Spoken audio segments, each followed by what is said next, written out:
So welcome to the November edition of Diversity Speaks, where we engage in education, awareness, and constructive conversations that highlight diverse voices, experiences, and identities. This month, we honor Native American Heritage Month. This is a time where we celebrate the rich and diverse cultures, traditions, and histories, and we demonstrate our appreciation and acknowledgement of the important contributions of Native people. Thank you for joining STHM Office of Diversity, Equity, and Inclusion today, where we anticipate a really dynamic and insightful conversation and fireside chat with a tourism industry leader, which is our guest speaker today, Ms. Sherry L. Rupert, CEO of the American Indian Alaska Native Tourism Association, pronounced IANTA. Our conversation today with Ms. Rupert will focus on the future and the state of Native American tourism post a COVID-19 world. We all have experienced COVID. We all are starting to go through them, particularly with our industries within tourism and hospitality. But before we get started and we dive into that part of our conversation, I want to advise that this session will be recorded. There will be an opportunity at the end for Q&A, and you can utilize the Q&A function within Zoom to ask questions that may arise or trigger you, as we have our fireside chat today with Ms. Rupert. But before I turn the conversation over to Ms. Rupert and really let us dive into this dialogue that we're going to have, I want to share a little bit about her background and her professional experiences to kind of set the position and the stage for Ms. Rupert. So IANTA CEO Sherry Rupert has nearly 2 decades of executive level experience managing and promoting Native American tourism. Since joining IANTA as CEO in 2019, she has spearheaded several initiatives, including the organization's groundbreaking new tribal agritourism program and overseeing IANTA's first ever virtual American Indian Tourism Conference, where she drew a record number of registrants in 2020. That was hard to do in the midst of a pandemic. As CEO of the only national association dedicated to Indigenous tourism, she is leading the voice when it comes to advocating for travel and tourism as a significant economic driver in tribal nations. Among her responsibilities, she curates a robust educational program for tribes and Indigenous-owned hospitality enterprises around the country. Prior to assuming the role of CEO, she was president of IANTA's board of directors since 2010. During that time, she was instrumental in working with Congress to pass the Native American Tourism and Improving Visitor Experience Act.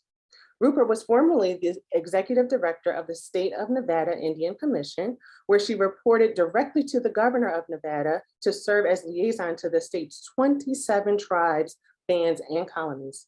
During her tenure, she developed the Nevada Indian Territory Initiative and won awards and accolades for her work in preserving the site of the Stewart Indian School as a museum and cultural center. Folks, without further ado, we have a dynamic person in front of us right now. Let us please welcome Ms. Sherry Rupert as she discusses IANTA and kind of describes for us what this future of tourism is going to look like. Thank you so much for joining us, Sherry. Thank you, Naima. I appreciate the introduction, and I just want to say happy Native American Heritage Month to everyone out there today. I wanted to share my screen with you all. Please tell me I'm sharing my screen with you all. It looks great. Oh, it does. Okay, where to go? Okay. All righty. So just a few slides to familiarize you all with the American Indian Alaska Native Tourism Association. But first, I am Paiute and Washoe from the state of Nevada, and I come to you today from Albuquerque, New Mexico, home of the 19 Pueblos here in New Mexico. And this is where IANTA is headquartered. IANTA's mission is to define, introduce, grow, and sustain American Indian, Alaska Native, and Native Hawaiian tourism that honors traditions and values. We are a national Native organization established to support the growth of American Indian, Alaska Native, and Native Hawaiian tourism in the United States. We provide technical assistance, training, and resources for tribal nations and Native-owned enterprises engaged in tourism, hospitality, and recreation. We are very proud of the fact that we are a 100% Native-led organization with board representation from across the country. Again, that's really important to us because as we work with tribes across the nation to tell our stories, we want to ensure that our governance is also coming from a Native perspective. So our board representatives come from 15 regions across the country, and you can see them designated here in the different colors. We actually just changed that this summer. We originally had 6 regions, but we moved to 15 to have a more targeted representation across the country. Just a little bit about the organization. We do provide leadership in Indigenous tourism through educational presentations such as this one, and also through our advocacy. As Naima mentioned, IANTA was instrumental in gathering support for the passage of the Native American Tourism and Improving Visitor Experience Act, or the Native Act. That law was signed into law in 2016 by President Obama and was an unfunded mandate. But IANTA stepped up once again and successfully advocated for funds to implement the act. So we're actually in the implementation phase right now. We do have a very active education department, and I'll share a little bit more about that in the next slide. Our Tribal Relations and Outreach Department helps us to further our goals in identifying and cultivating strategic partnerships. So they do a lot of outreach to the tribes across the nation, talking to them about their businesses, gathering essential information on tribal tourism efforts throughout the country. So we're aware of what is going on, and so that we're able to help to market those experiences, both domestically and internationally. The information that we gather, we put on our nativeamerica.travel website, and which is part of our outreach program as well. We also have partnerships with the National Park Service. That includes the Lewis and Clark National Historic Trail and the Anza Trail. We just signed an agreement with the Bureau of Land Management along the California Trail in Nevada. And we also have an agreement with the Office of Indian Economic Development, the America 250 Foundation, and Leave No Trace. So through these strong relationships and our partners, we're able to move our mission forward, which is essential. And let's see, our Visitor Outreach Department helps fulfill our goals in expanding awareness of Indigenous experiences and destinations with domestic and international visitors, as I said. In addition to identifying top consumer markets globally, the new department will also maintain and grow IANTA's robust tourism trade show appearances. And our media department works hard to raise the profile of Indian country tourism, and in particular, our IANTA members. And this photo here is of one of the pavilions that we've had at ITB Berlin just a few years back, prior to the pandemic. So education and training are at the heart of our work here at IANTA. We provide general and tailored education and technical assistance in a variety of ways that you see here. We have a series of webinars throughout the year. We usually have 2 to 3 on various topics. If you're interested, they're also posted online on our website, so anybody can go back and take a look at any of the topics that we've discussed in this past year. We also started a town hall series in this last year to really talk to our constituents and find out, what's going on out there in their communities, what are their successes, what are their challenges, and how can we help as their organization. We also give out scholarships, and so this might be interesting for some of you out there. We have a scholarship program, and we gave out a couple of scholarships a year for those that are in hospitality and tourism or any related field in a university or college across the country. We also have a certificate program in cultural heritage tourism. We've in the past just partnered with George Washington University out of Washington, D.C., but we've since expanded that, and we now have an agreement with San Diego State University on a certificate program there as well. Our American Indian Tourism Conference, we just came off of that conference. That was in Fort McDowell, Arizona, with the Fort McDowell Yavapai Apache. And last year we had to have our conference online. This year we went in person, and actually we had a rather large representation there in person at this particular conference. So I would say it was highly successful for having it, during COVID.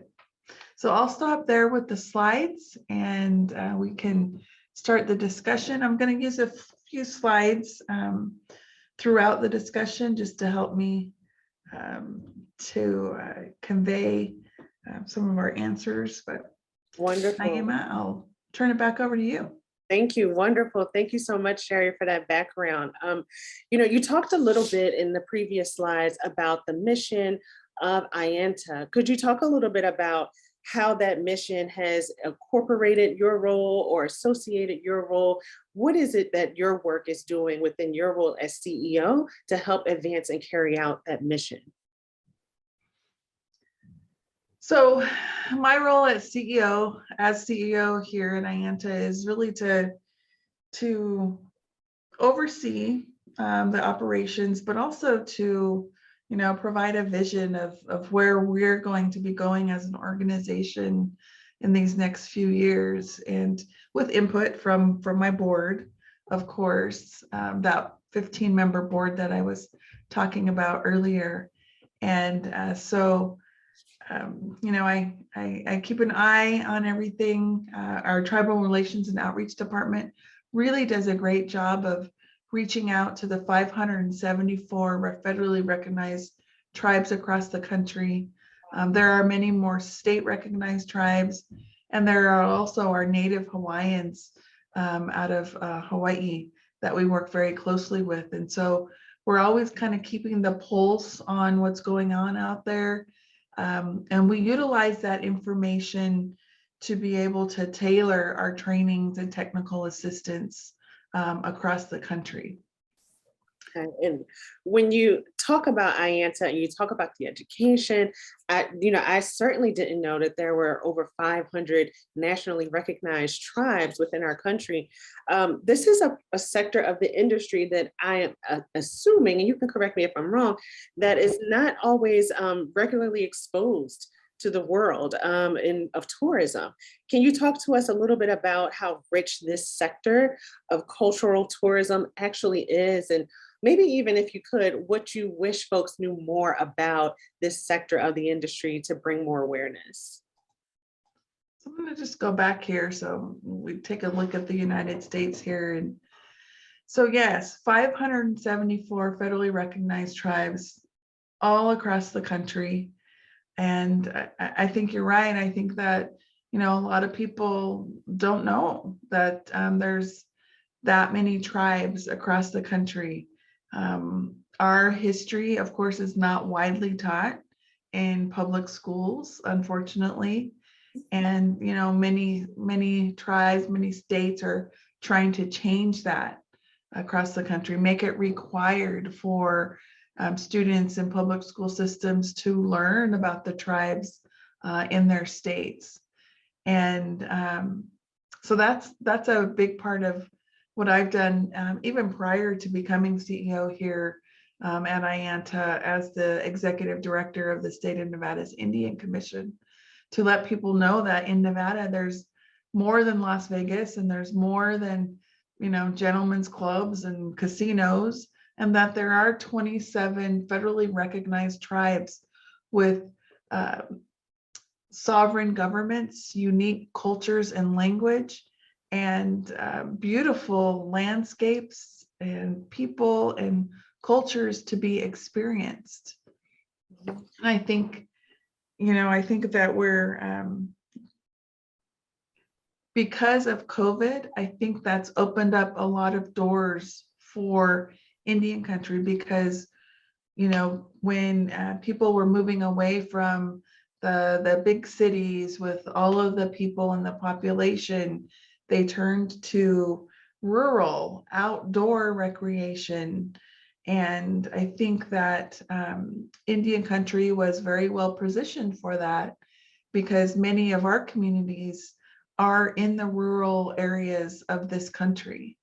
And so it allowed people to come in and get a glimpse of these places that they've never been before, and to hear stories and meet Native people that they've never met or listened to before.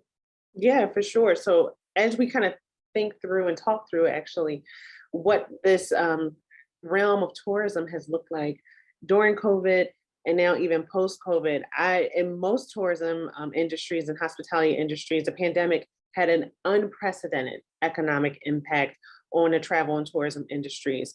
What has that impact looked like from a cultural tourism perspective, especially Native American tourism? You kind of touched on it a little bit, where more opportunities were opened. Has there been any other touch point of new opportunity for cultural tourism, and specifically Native American tourism, outside of, folks want to get outside because they don't want to be indoors anymore? Has it been anything else that has really allowed the IANTA to really kind of spread its wings a bit? So I think also, with people kind of exploring their backyards and going to these outdoor places, and some coming to Indian country, I think that it also allowed Indian country to kind of sit back and think about,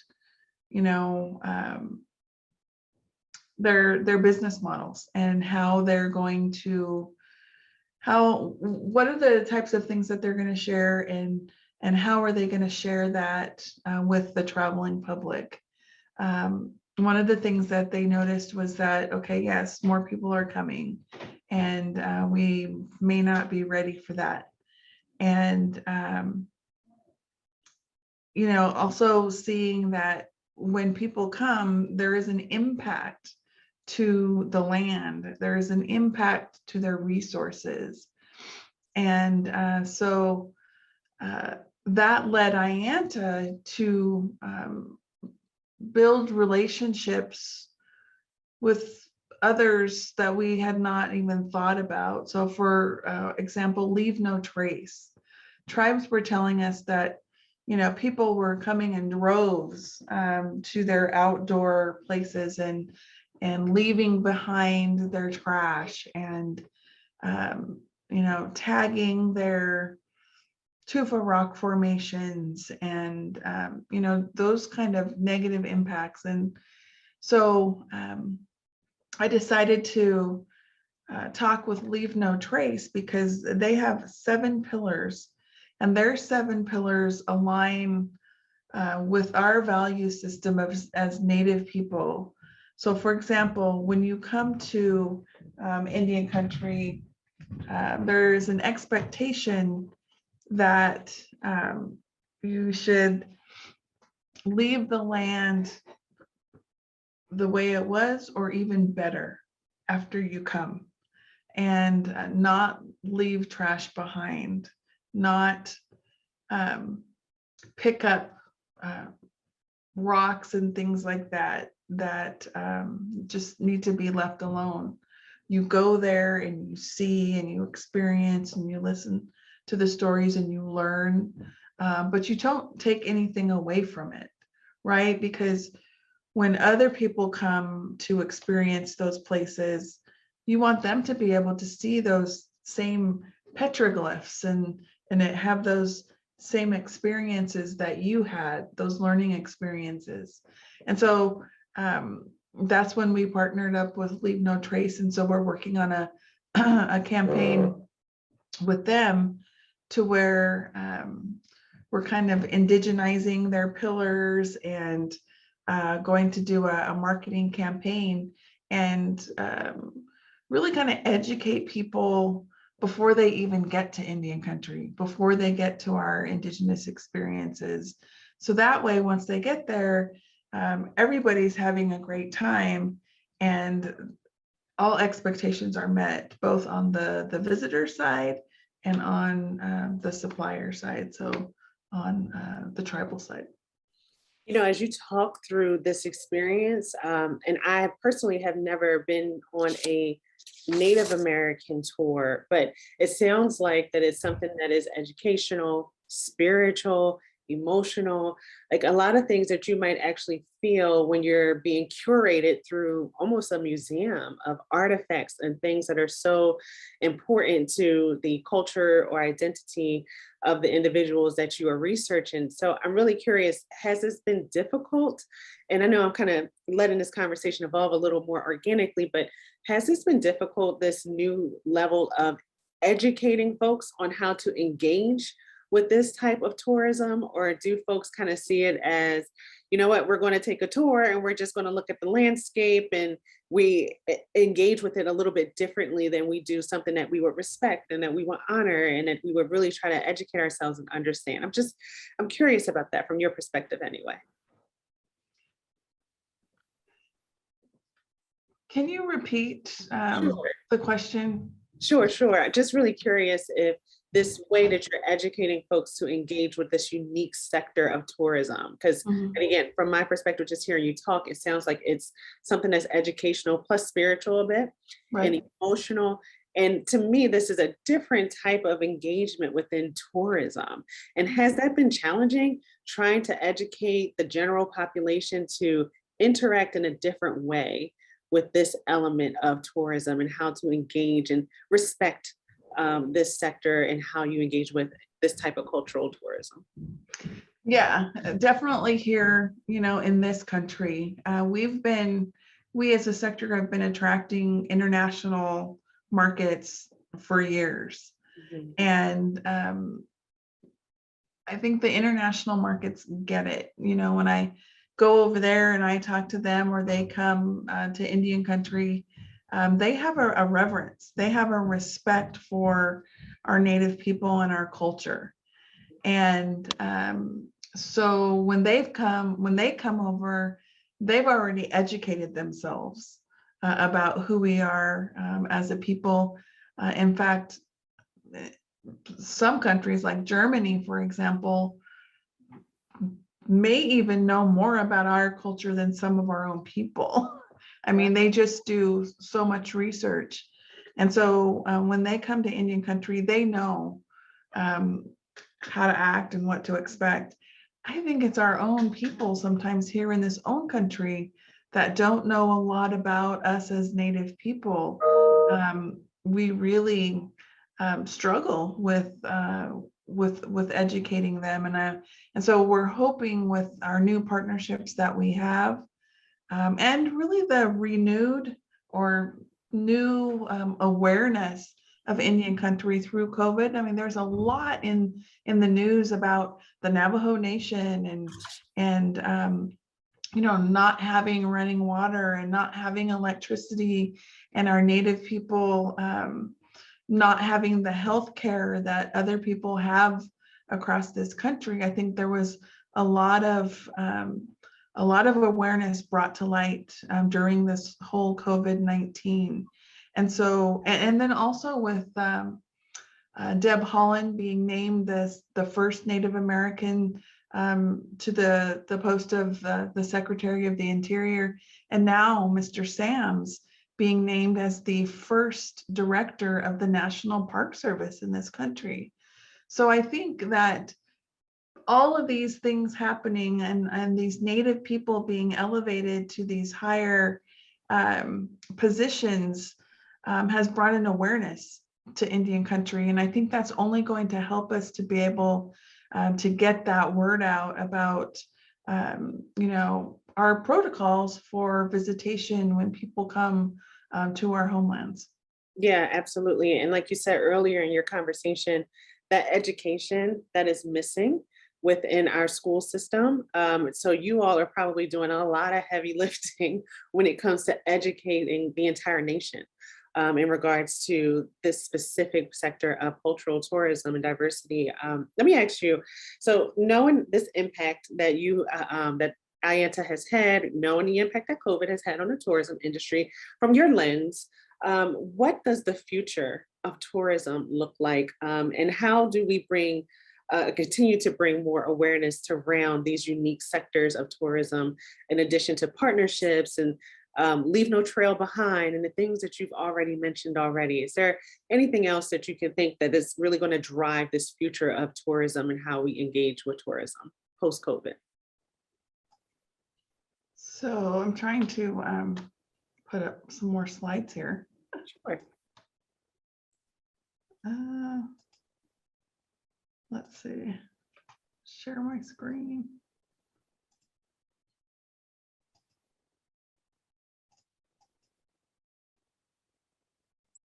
It's not wanting me to do a slideshow. We can see it. Do you just still see the map? No, we see a slide that says opportunities, but it looks like it's in the edit stage. Yeah, so that's what I was trying to get it to the slideshow. Oh yeah, maybe that button there. But it's not wanting to go.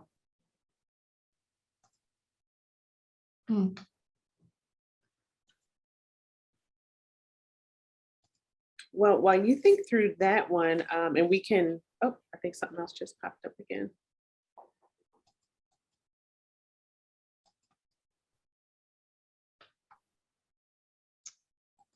It won't let me share my screen. I mean,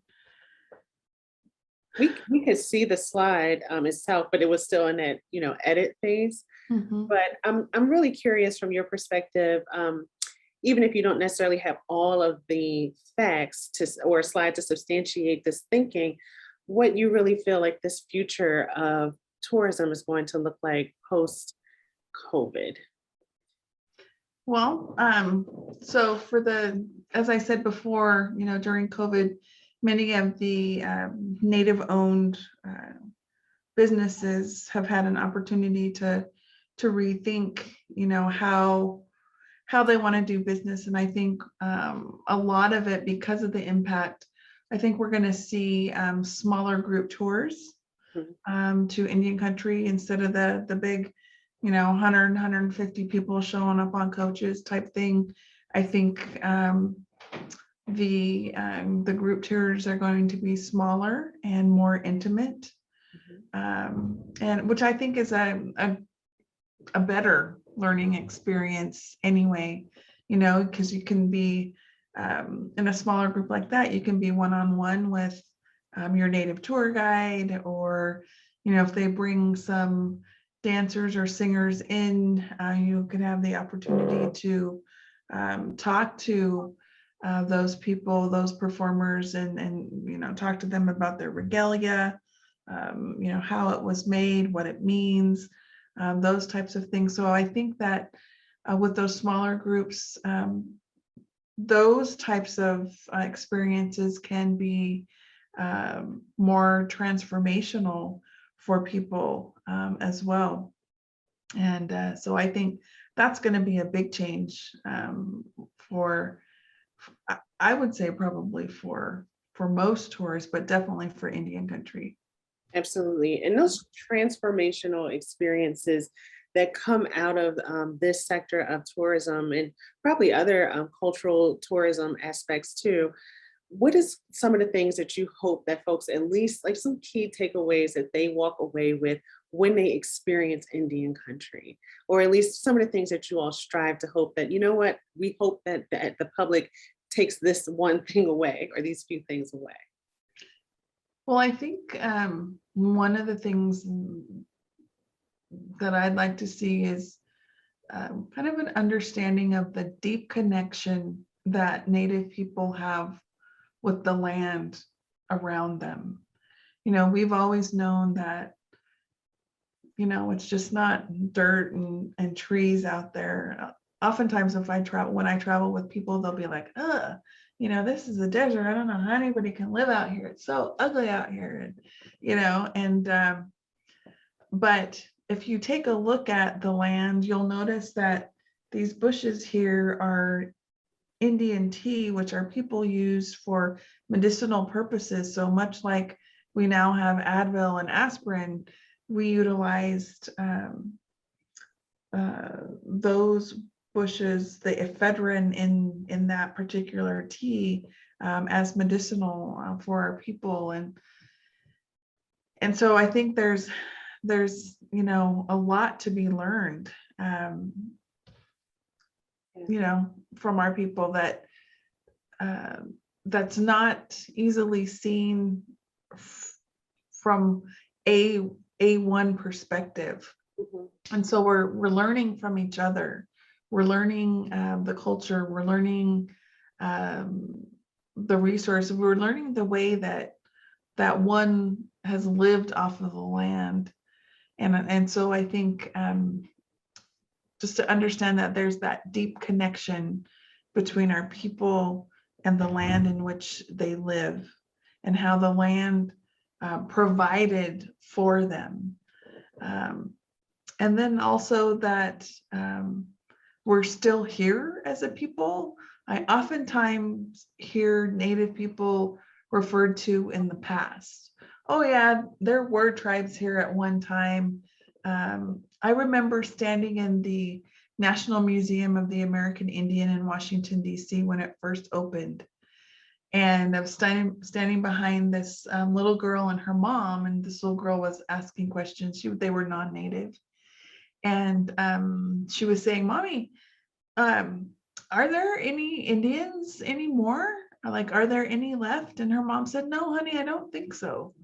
You know, and I was standing there as I just fell over, you know, and so I think, again, because our history is not widely taught across this nation in our schools, that there needs to be an understanding that we are still here, that there are Native people across this country and that are flourishing, that our tribes are flourishing, that our languages are being revitalized, and that there are experiences to be had in our tribal communities that you can learn from.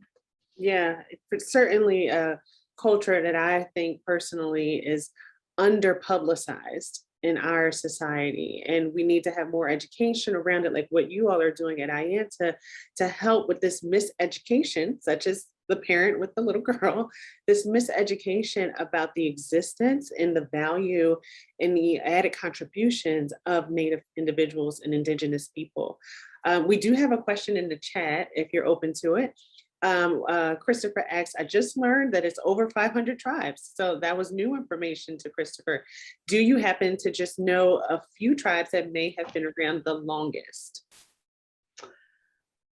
Oh, tough question. That is a tough question because, you know, a lot of people look to the science, right, to the data. And I know that, for example, petroglyphs remains can be carbon dated back thousands of years. And I know, for example, in Nevada, near Pyramid Lake, Nevada, petroglyphs can be carbon dated back to 14,800 years old. Wow. So we've been here for thousands of years. And so I can't like pinpoint any one tribe because they're finding things all the time. But those petroglyphs are some of the oldest that are known to me.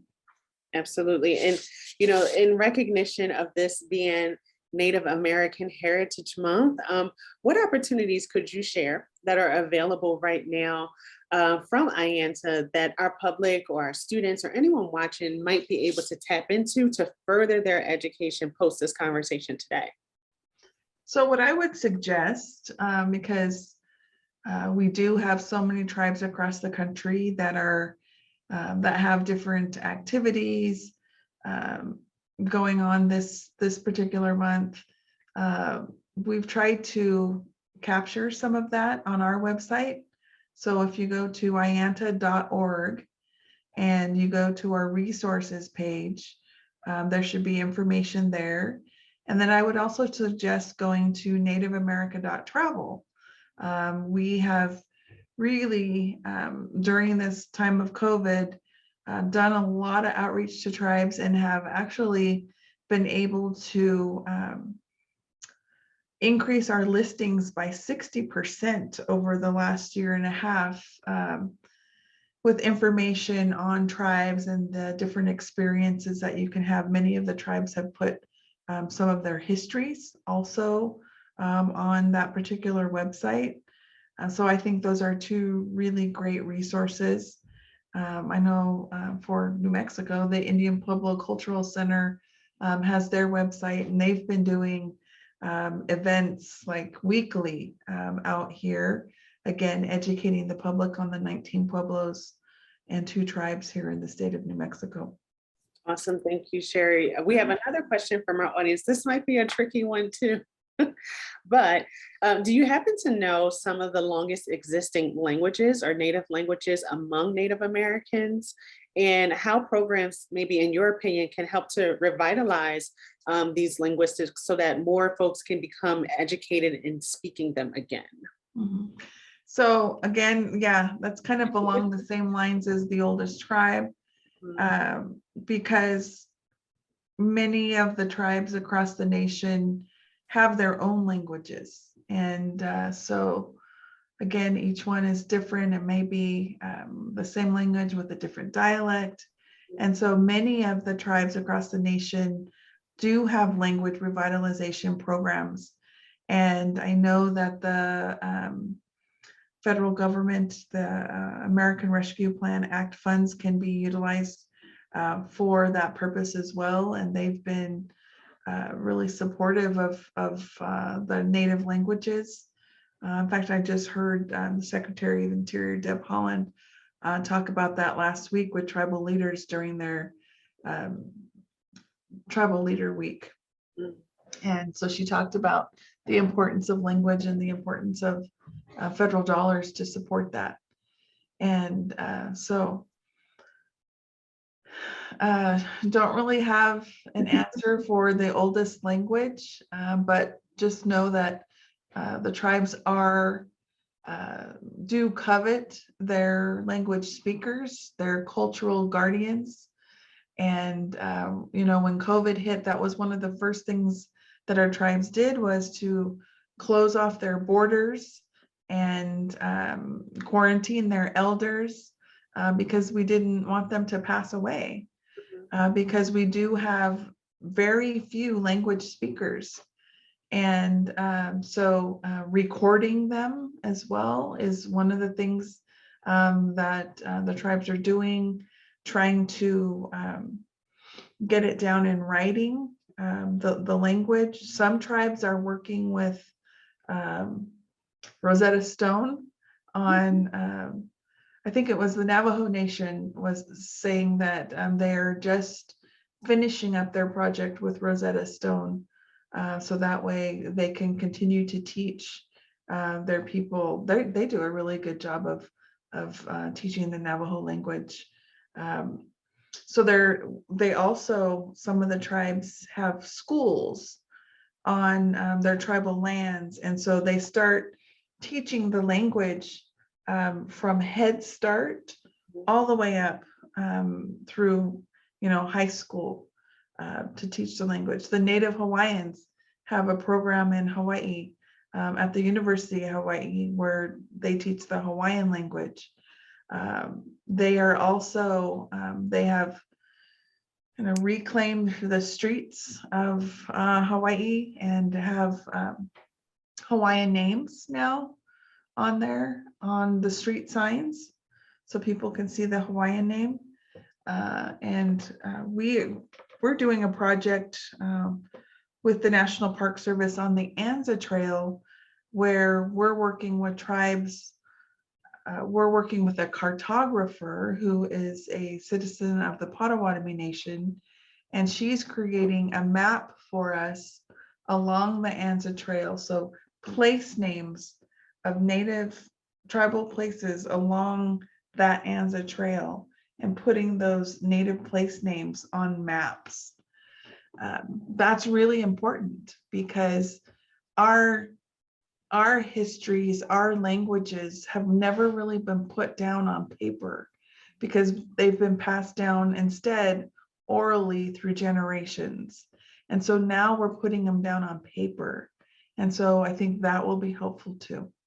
You know what, Sherry, this will be my last question for you, but it sounds like preserving and archiving the culture and history of the Native people is something that is critically important, and then it's something that probably, from what it sounds like, hasn't been done consciously over time, like you've been saying.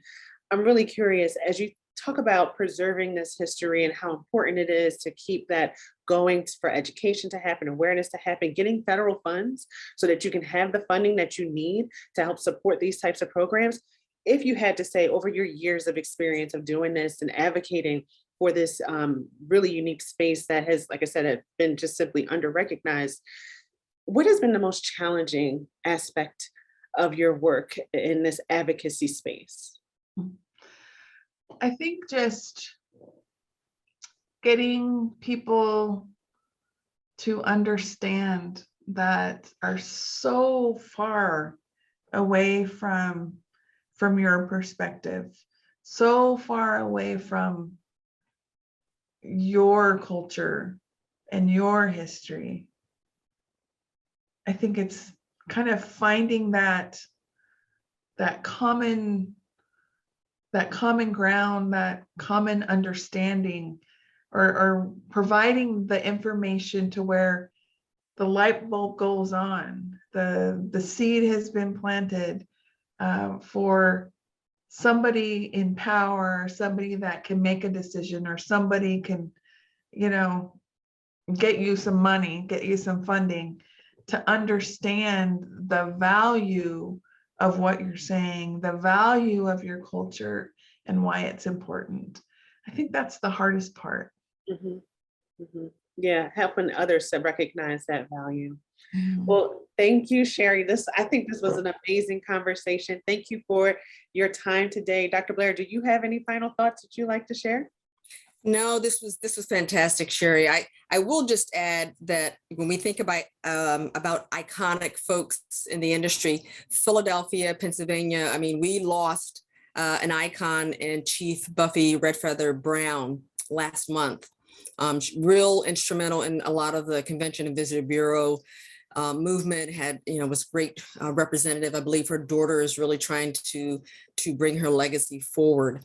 But what kind of piggybacking off the last comment, how we see a movement now where land acknowledgement has become a part of, we at Temple University, we have a land acknowledgement statement, and I think there's a wave and a movement to do that, because when you talk about this education and awareness, we're not even aware of just how much we have really taken away from Native Americans, and how do we begin to rectify that? How important do you think that is to be an integral part of what organizations talk about across the U.S.?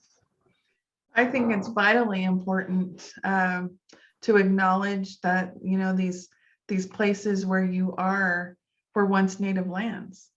The national parks were once native lands.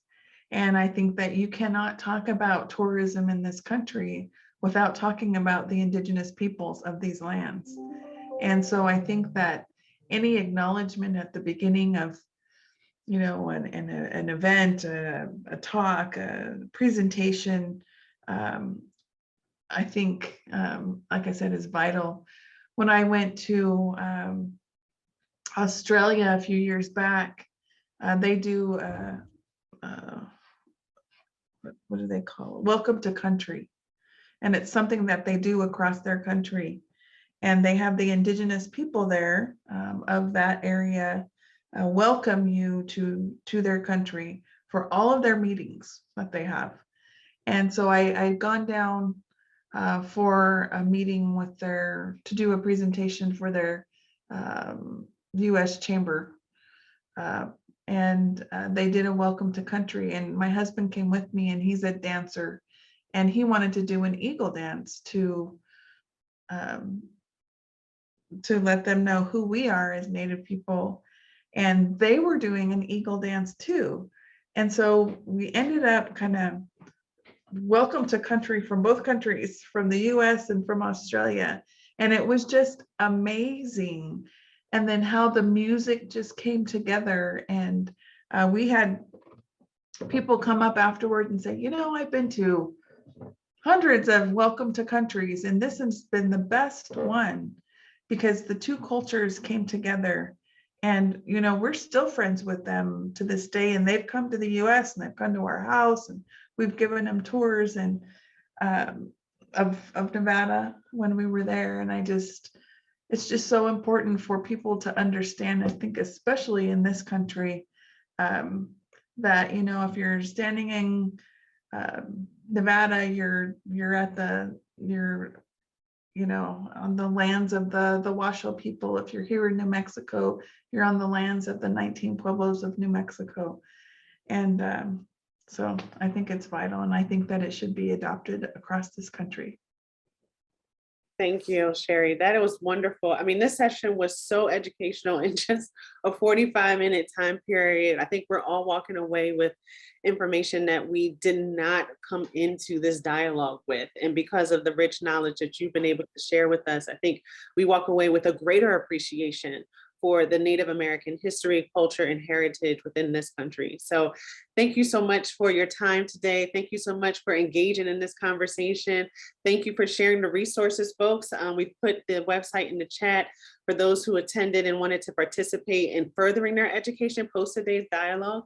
And this was just an amazing session. Sherry, thank you so much for your time. And thank you, folks, for joining us for this November edition of Diversity Speaks. See you next time. Thank you.